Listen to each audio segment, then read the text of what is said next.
Hi, I'm Molly, and soon you'll meet some of the people who work behind the scenes in Countdown.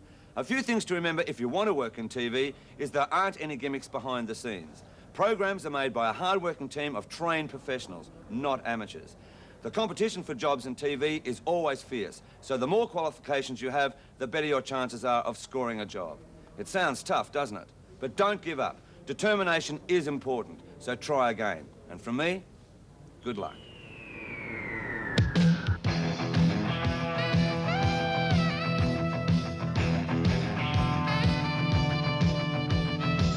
The person responsible for everything the camera sees is the designer.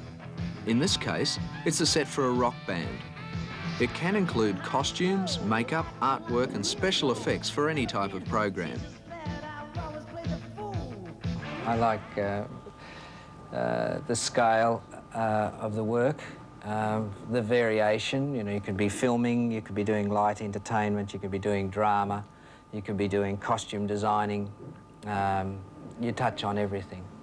Standing in it, just pull a bag off it, it's there. Yeah, or if it was a case of some sort and, you know, she rips the front off it and there's a monitor sitting inside it, or a Hessian bag just covering it up just as good. The designer, like everyone in a television production, is part of a team.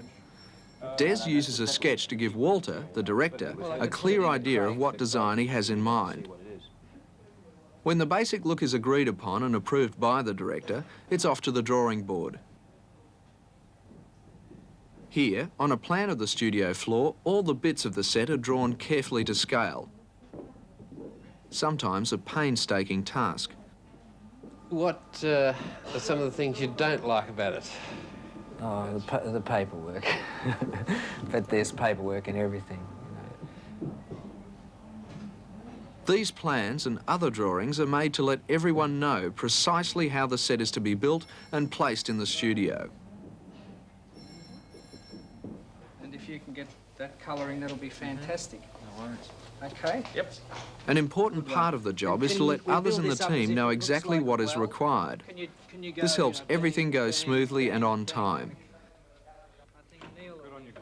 A designer has to show he or she has the right artistic ability to get the job. Most designers, however, begin as qualified industrial designers, architectural draftsmen, or quite frequently as interior designers. So, if you're thinking about a career in television design, it helps to be qualified. Well, I started off as a signwriter's apprentice, then went on to do an apprenticeship as a lithographic artist. We did awnings such as those. Then I went on to be a scenic artist at Channel 9 in Melbourne, and I was there for about 9 years, and then went from there to Channel 10, where I, as a designer, learning to be a designer from the scenic arts, and did such shows as Showcase, Matlock Police, and started Young Talent Time. I think I did that for about 4 or 5 years. And then I came here to Channel 2.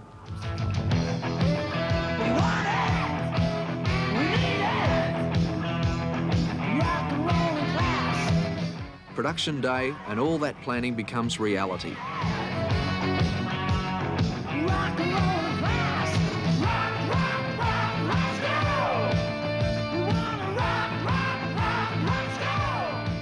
And is there life beyond television design? Where to from here? Well, I have thought of brain surgery, but I think I'll stick here.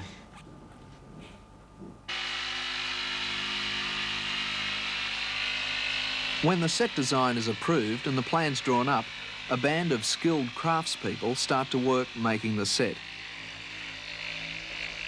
Jeremy is a set maker.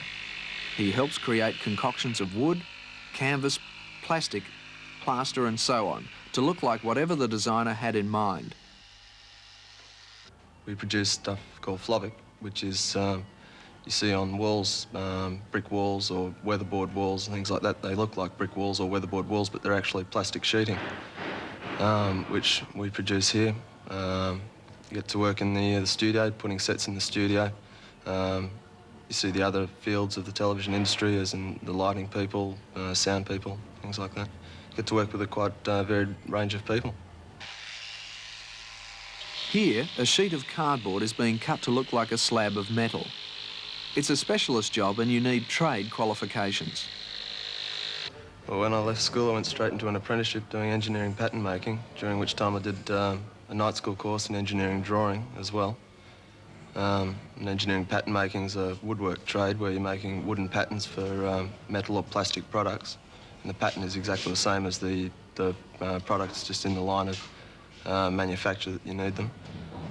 Because of the Japanese takeover of the Australian car industry, most of the pattern making in Australia was killed and I was retrenched.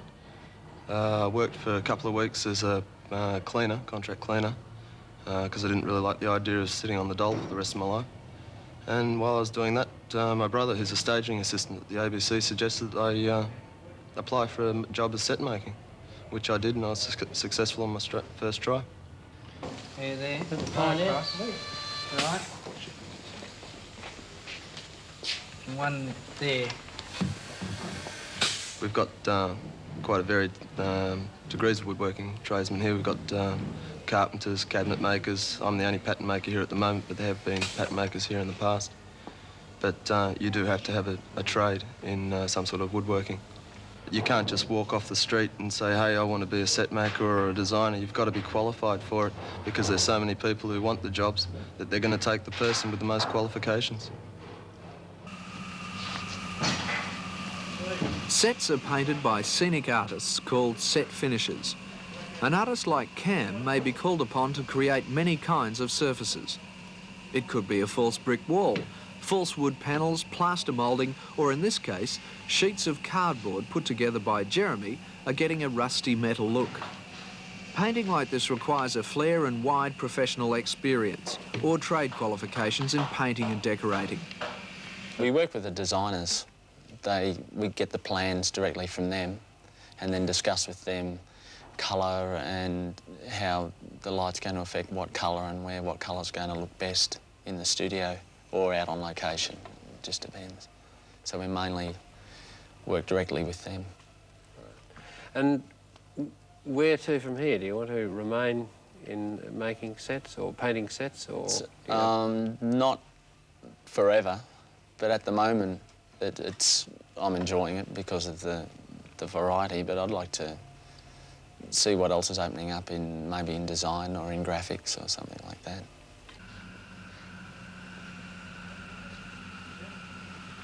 I studied a year at tertiary college doing graphic design. Left there at the end of that, then I began working at a record company doing artwork, poster designs, and various other window displays, travelling around record stores, things like that. Then I was put off from there and was on the dole for a few months, looking around for other jobs of the same type of nature, commercial art studios, that sort of thing. Then I came down, a friend of mine put me on to trying out at television stations, so I looked around and came down here because I knew the ABC was where it is now. And there was no jobs going, but I showed them an art folio. Then a few months later I found out there was a job going here and came down. They remembered me from last time, so I was lucky and got the job. Now I wouldn't leave school until I was qualified at what I was studying at, because it's a hell of a lot easier if you've got the certificate or your diploma to front up, and because the first question they'll ask you is are you qualified at whatever course you were studying, and if you are, well then a lot of your problem is solved.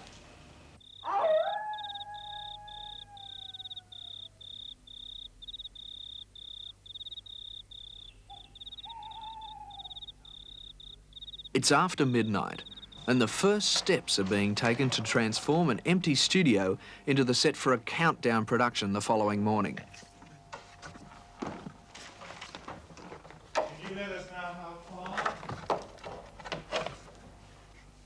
The staging department is responsible for setting up the studio to the designer's plan. This not-so-glamorous job is done by staging assistants like Glenn and Ross. I joined the ABC as soon as I left school. I applied for a job halfway through my HSC, and it took about 6 months to get the job. I wrote into one of the heads of the department up here, and well, 6 months later, after a few tries, I got the job. So I guess I was pretty lucky. That was fairly quick as far as I'm concerned, and I was lucky because I came here straight from school. I didn't get my matric, so obviously they didn't need any qualifications in that way, I suppose. But it's just lifting anyway. You don't need much to know about lifting.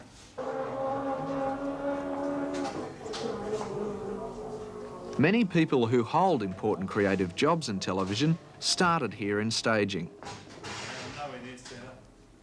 It's a fairly low job, but you've got to start somewhere, I guess. But you don't get a lot of credit for what you do, and you just go about it quietly and get the job done, and no one says anything to you. But I quite like it, you know. It's a good bunch of guys to work with, and well, as far as I'm concerned, it's a job in television. That's what I want to do. I mean, I don't want to stay here forever. It's a step, I suppose. Yeah, but it is a start.